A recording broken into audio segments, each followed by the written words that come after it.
sekarang kita sudah sampai di 1 Raja-Raja pasal yang keempat. Kita sudah membaca bagaimana Salomo mengatur strategi di dalam kerajaannya.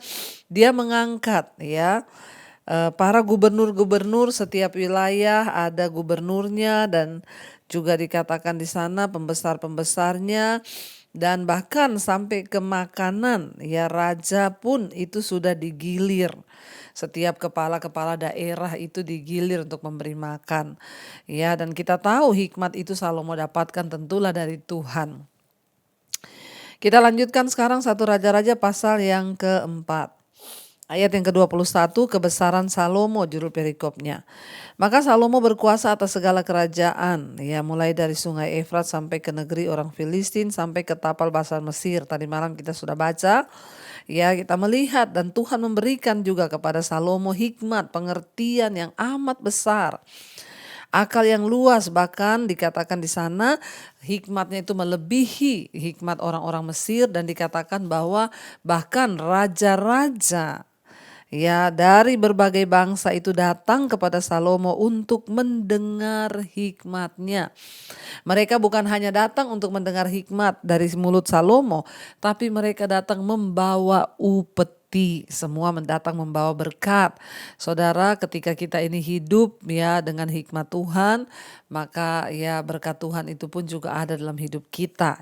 Kita belajar dari Salomo. Sekarang kita masuk 1 Raja-Raja pasal yang kelima. Salomo membangun bait Allah, persiapan-persiapan untuk mendirikan bait suci. Ayat yang pertama, Hiram Raja Tirus mengutus pegawai-pegawainya kepada Salomo karena didengarnya bahwa Salomo telah diurapi menjadi raja menggantikan ayahnya.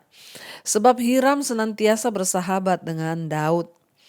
Lalu Salomo mengutus orang kepada Hiram dengan pesan, engkau tahu bahwa Daud ayahku tidak dapat mendirikan sebuah rumah bagi nama Tuhan Allahnya. Oleh karena musuh-musuhnya memerangi dia dari segala jurusan sampai Tuhan menyerahkan mereka ke bawah telapak kakinya.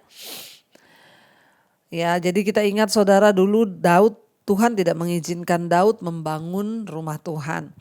Sebab tangan Daud itu berlumuran darah karena Daud dipilih untuk menaklukkan bangsa-bangsa yang jadi musuh Israel. Jadi ketika dalam pemerintahan Raja Daud, itulah waktunya Daud itu menaklukkan setiap daerah-daerah kerajaan-kerajaan. Sehingga Israel menjadi negara bangsa yang ditakuti oleh bangsa-bangsa lain. Dengan bagaimana Daud itu mengokohkan kerajaannya, memerangi setiap orang, tetapi tangannya berlumuran darah.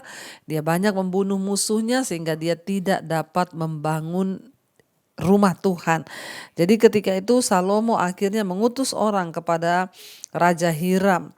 Dan dia berkata, engkau tahu bahwa ayahku, kita ingat bersama dulu kisahnya, Daud pernah menawarkan diri untuk membangun bait Allah, tetapi Allah menolak melalui Nabi Nathan yang menyampaikan pada waktu itu kepada Daud. Allah mengingatkan bahwa Daud tidak boleh membangun sebab Tuhan menginginkan seorang pembawa damai bukan prajurit untuk membangun rumah doanya. Dan Salomo lah yang dipilih Tuhan untuk membangun rumah Tuhan. Jadi ketika itu dikatakan Salomo mengutus orang kepada Hiram. Dia berkata, engkau tahu bahwa sekarang ayahku sudah mati dan dia tidak diizinkan untuk membangun rumah Tuhan. Ayat 4, tetapi sekarang Tuhan Allahku telah mengaruniakan keamanan kepadaku di mana-mana. Tidak ada lagi lawan dan tidak ada lagi malapetaka menimpa. Jadi Salomo itu sudah enak banget saudara. Waktu dia naik menjadi raja, hampir tidak ada musuh-musuh lagi karena Israel sudah berada dalam keadaan damai. Dan tidak ada lagi malapetaka menimpa. Ayat 5, dan ketahuilah aku berpikir-pikir hendak mendirikan sebuah rumah bagi nama Tuhan Allahku seperti yang dijanjikan Tuhan kepada Daud ayahku. Demikian anakmu yang hendak kududukkan nanti di atas tahtamu menggantikan engkau, dialah yang akan mendirikan rumah bagi namaku. Itu yang sudah Tuhan sampaikan dulu kepada Daud. Dan Salomo adalah pengganti Daud yang akan mendirikan rumah bagi Tuhan. Dikatakan ayat 6, oleh sebab itu perintahkanlah orang menebang bagiku pohon-pohon aras dari gunung Libanon. Dan biarlah hamba-hambaku membantu hamba-hambamu, dan upah hamba-hambamu akan kubayar kepadamu. Seberapa juga kau minta, sebab engkau tahu bahwa di antara kami tidak ada seorang pun yang pandai menebang pohon sama seperti orang Sidon. Jadi Salomo mengirim orang kepada Hiram meminta tolong supaya anak buah Hiram membantu untuk menebang pohon-pohon aras, kayu aras dari Libanon untuk pembangunan rumah Tuhan. Salomo berkata, aku akan membayar sebab tidak ada dari orang Israel yang pandai menebang pohon. Ya, ayat 7, maka segera sesudah Hiram mendengar pesan dari Salomo itu, ia sangat bersukacita dan berkata, terpujilah Tuhan pada hari ini, karena ia telah memberikan kepada Daud seorang anak yang bijaksana untuk mengepalai bangsa yang besar ini. Lalu Hiram mengutus orang kepada Salomo mengatakan, aku telah mendengar pesan yang kau suruh sampaikan kepadaku tentang kayu aras dan kayu sanobar. Aku akan melakukan segala yang kau kehendaki. Ya, dikatakan di sana ayat yang ke-8, lalu Hiram mengutus orang, ya. Jadi dia bilang baik, dia akan mau ya bekerja sama dan dia akan melakukan apapun yang Salomo kehendaki untuk dia perbuat di dalam pembangunan rumah Tuhan itu. Ya, hamba-hambaku akan membawanya turun dari gunung Libanon ke laut, dan aku akan mengikatnya menjadi rakit-rakit di laut untuk dibawa sampai ke tempat yang akan kau tunjukkan kepadaku. Kemudian akan kusuruh bongkar semuanya di sana sehingga engkau dapat mengangkutnya. Sementara itu engkau hendaknya menyediakan makanan bagi seisi istanaku seberapa yang kau kehendaki. Demikianlah Hiram memberi kayu aras dan kayu sanobar kepada Salomo seberapa yang dikehendakinya. Lalu Salomo memberikan kepada Hiram 20.000 kor gandum, bahan makanan bagi seisi istananya, dan 20 kor minyak tumbuk. Demikianlah diberikan Salomo kepada Hiram tahun demi tahun. Ya, saudara, kita lihat akhirnya pembangunan bait Allah digenapi lewat Raja Salomo. Ya, dan dibantu oleh Raja Hiram yang memberikan kayu-kayu yang dibutuhkan untuk pembangunan rumah Tuhan. Karena tidak boleh dengan kayu sembarangan, saudara, tetapi kayu yang terpilih. Ayat 12, dan Tuhan memberikan hikmat kepada Salomo seperti yang dijanjikannya kepadanya, maka damai pun ada antara Hiram dan Salomo, lalu mereka berdua mengadakan perjanjian. Ayat 13, Raja Salomo mengerahkan orang Rodi dari antara seluruh Israel, maka orang Rodi itu ada 30.000 orang. Ia menyuruh mereka ke gunung Libanon, 10.000 orang dalam sebulan berganti-ganti selama sebulan mereka ada di Libanon. Selama 2 bulan di rumah Adoniram menjadi kepala Rodi. Lagi pula Salomo mempunyai 70.000 kuli dan 80.000 tukang pahat di pegunungan.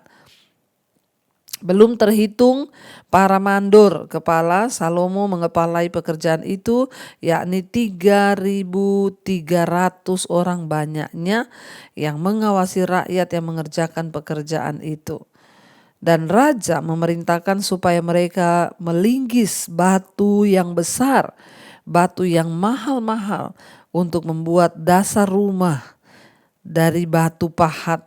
Maka tukang-tukang Salomo dan tukang-tukang Hiram serta orang-orang Gebal memahat dan menyediakan kayu dan batu untuk mendirikan rumah itu. Ya, saudara, kita tahu bersama bahwa ya semua bahan yang terbaik dipakai untuk membangun rumah Tuhan. Salomo mengerahkan 3 kali jumlah pekerja yang dibutuhkan untuk proyek pembangunan bait Allah. Dan kemudian mengatur jadwal kerja mereka sehingga para pekerja tidak harus berada jauh dari rumah untuk waktu yang lama. Jadi ini membutuhkan hikmat, ya, Salomo mengatur semuanya.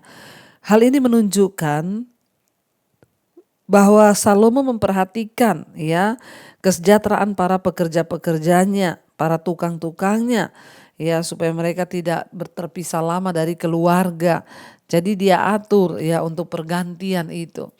1000 ganti 1000 ya, supaya para tukang itu yang punya istri punya anak mereka tidak berlama-lama berpisah ya, karena tidak boleh berpisah berlama-lama. Jadi dia atur ya semua untuk pergantiannya ya. 20 dikatakan di sana tadi ya, ribuan orang dikerahkan Salomo.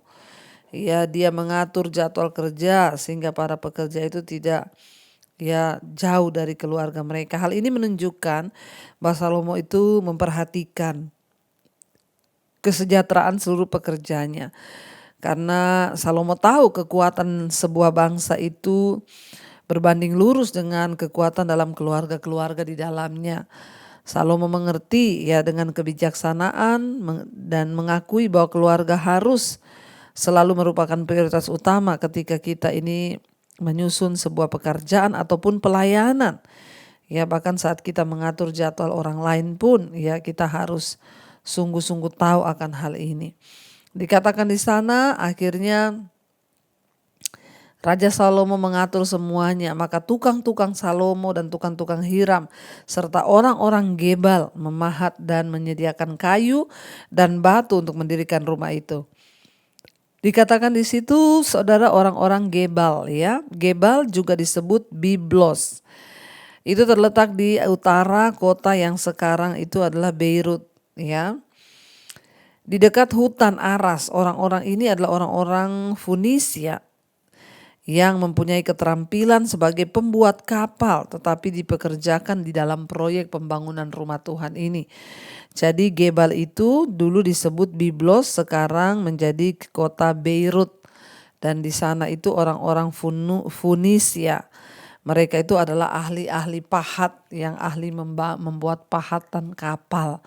Ya, tapi ketika bait Allah dibangun, Salomo mempekerjakan mereka untuk dapat membantu dan melakukan yang terbaik bagi rumah Tuhan.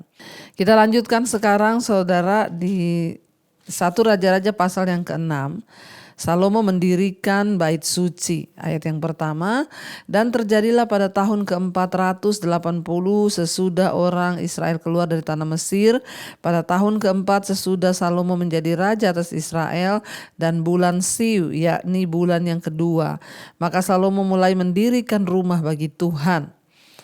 Rumah yang didirikan Raja Salomo bagi Tuhan ya 60 hasta panjangnya dan 20 hasta lebarnya dan 30 hasta tingginya. Balai di sebelah depan ruang besar rumah itu 20 hasta panjangnya menurut lebar rumah itu, dan 20 hasta ya lebarnya ke sebelah depan rumah itu. Dibuatnya juga pada rumah itu jendela-jendela yang rapat-rapat ya, yang rapat bidainya. Pada dinding rumah itu sekelilingnya didirikan kamar tambahan, sekeliling ruang besar dan ruang belakang, dan seluruhnya dibuat bertingkat-tingkat. Kita lihat di sini saudara bagaimana akhirnya Salomo dipilih Tuhan untuk mendirikan rumah Tuhan. Ya, bagaimana tentang luasnya, tingginya, bahkan ruang masuknya, serambinya juga besar-besar. Juga ada jendela-jendela yang berceruk sempit ini di dekat ya puncak dinding dan membantu menerangi ruang tengah dari bait Allah. Untuk pencahayaannya semua sangat teliti dan sangat luar biasa. Salomo mengatur semuanya. Dikatakan di sana ayat yang ke-6, tingkat bawah, ayat 6 ke-5, pada dinding rumah itu sekelilingnya didirikan kamar tambahan, sekeliling ruang besar dan ruang belakang, dan seluruhnya dibuatnya bertingkat-tingkat. Tingkat bawah 5 hasta lebarnya dan tengah 6 hasta, dan yang ketiga 7 hasta, sebab telah dibuatnya ceruk-ceruk pada rumah itu sekeliling sebelah luar, sehingga dinding rumah itu tidak usah dilobangi. Pada waktu rumah itu didirikan, dipakailah batu-batu yang telah disiapkan di penggalian, sehingga tidak kedengaran palu atau kapak atau sesuatu perkakas besi pun selama pembangunan rumah itu. Ya, saudara, luar biasa ya, ketika pembangunan rumah itu tidak terdengar ya Tidak terdengar di sana dikatakan ada palu atau kapak atau sesuatu perkakas besi. Ya luar biasa, padahal kita tahu bersama kalau orang tuh membangun rumah ya pasti ribut saudara ya, tetangga kita kalau bangun rumah atau kita kalau bangun rumah ya pasti ribut. Makanya orang tuh kalau bangun rumah harus izin dulu ya tetangga kanan kiri. Lalu di sini dikatakan ya pada waktu Salomo membangun rumah itu tidak ada suara. Nggak ada suara tukang, nggak ada suara perkakas ya, nggak ada suara-suara seperti itu. Iya, kenapa saudara tidak ada suara-suara dikatakan di sana? Sebab untuk menghormati Allah, bait Allah Yerusalem itu dibangun tanpa ada suara atau perkakas lain di tempat pembangunan. Ini adalah satu sikap bagaimana ya ketika membangun bait Allah ini benar-benar harus ya berkenan, harus kudus dan benar-benar tidak jadi batu sandungan. Bait Allah dibangun tanpa ada suara orang-orang yang mengerjakannya. Ini ya benar-benar adalah sebuah penghormatan kepada Tuhan. Dan ini juga berarti bahwa batu-batunya itu harus dikerjakan lebih dahulu, dipotong dulu, dibentuk jauh di tempat penggaliannya. Baru setelah sudah dikerjakan, sudah dibentuk, baru dibawa ke ya tempat pembangunan. Jadi penghormatan dan penghargaan bangsa Israel Salomo kepada Allah itu meluas ke setiap aspek dalam pembangunan rumah ibadah ini. Rincian ini dicatat bukan untuk ya memberikan kita satu pengajaran bahwa kalau kita bangun gereja ya tidak usah ada suara atau apa ya, melainkan untuk menunjukkan kepada kita bahwa pentingnya ya kita ini memiliki perhatian dan kepedulian, penghargaan dan rasa hormat kepada Tuhan di tempat kudusnya. Ya pada waktu itu benar-benar sampai seperti itu penghargaan mereka saudara. Artinya dengan kekudusan, dengan rasa hormat yang benar-benar ada di dalam hidup mereka kepada Tuhan ditunjukkan lewat pembangunan bait Allah ini tanpa suara. Dikatakan di sana pintu tingkat bawah ada pada lambung kanan rumah dan orang naik dengan tangga-tangga pilin ke tingkat tengah dan tingkat tengah ke tingkat yang ketiga. Setelah ia selesai mendirikan rumah itu, dibuatnyalah langit-langit rumah itu dari bingkai dan pemapan dari kayu aras. Dan setelah ia mendirikan kamar tambahan itu pada rumah itu sekelilingnya, yakni setiap tingkat 5 hasta tingginya, maka rumah itu ditutupinya dengan kayu aras.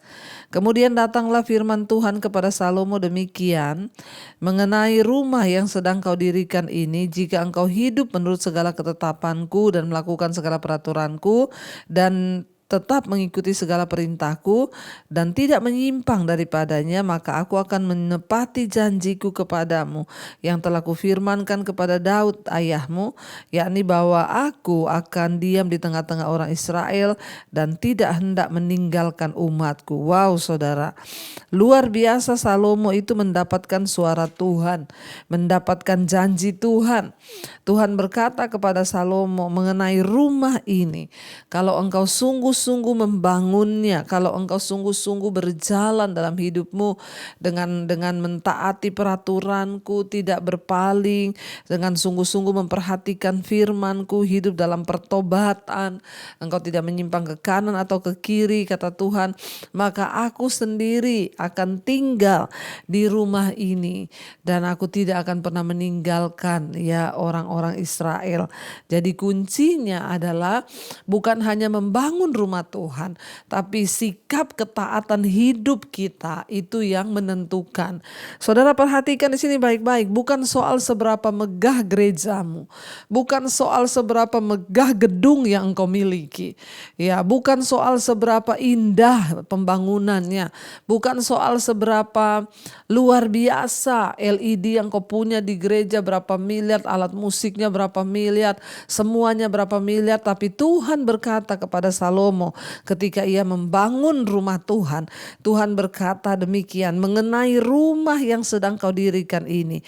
Jika engkau hidup menurut segala ketetapanku, melakukan segala peraturanku, dan tetap mengikuti segala perintahku, dan tidak menyimpang daripadanya, maka aku akan menepati janjiku kepadamu yang telah kufirmankan kepada Daud ayahmu, yakni bahwa aku akan diam di tengah-tengah orang Israel dan tidak hendak meninggalkan umatku Israel. Apa tujuan dari bangsa itu membangun rumah Tuhan? Tentunya supaya Tuhan ada di situ, supaya Tuhan tinggal di tengah-tengah mereka. Namanya bait suci, tempat Tuhan berdiam. Tapi ternyata Tuhan itu tidak tertarik dengan kemewahan. Tuhan itu gak tertarik dengan besarnya rumah yang dibangun untuk Tuhan. Tuhan tertarik dengan hidup orang-orang yang membangunnya, dengan hidup kita ini loh saudara.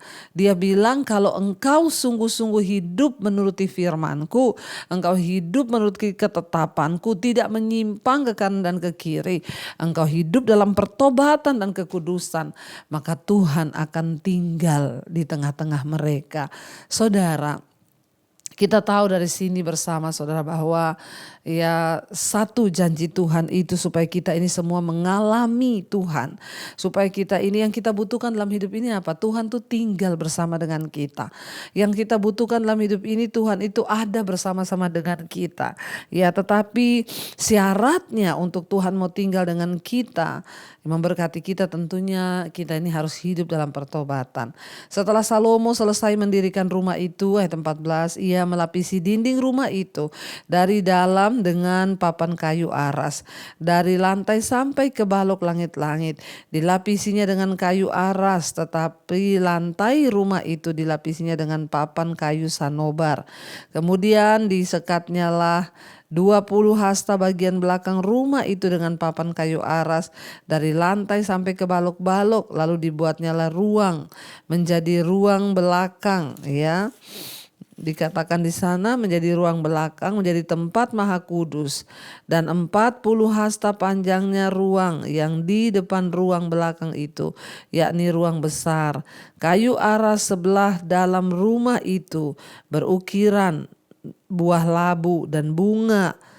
Dikatakan bunga mengembang, ya semuanya ditutupi kayu aras, tidak ada batu kelihatan. Demikianlah dilengkapinya ruang belakang di dalam rumah itu di sebelah dalam sekali, supaya di sana ditaruh tabut perjanjian Tuhan.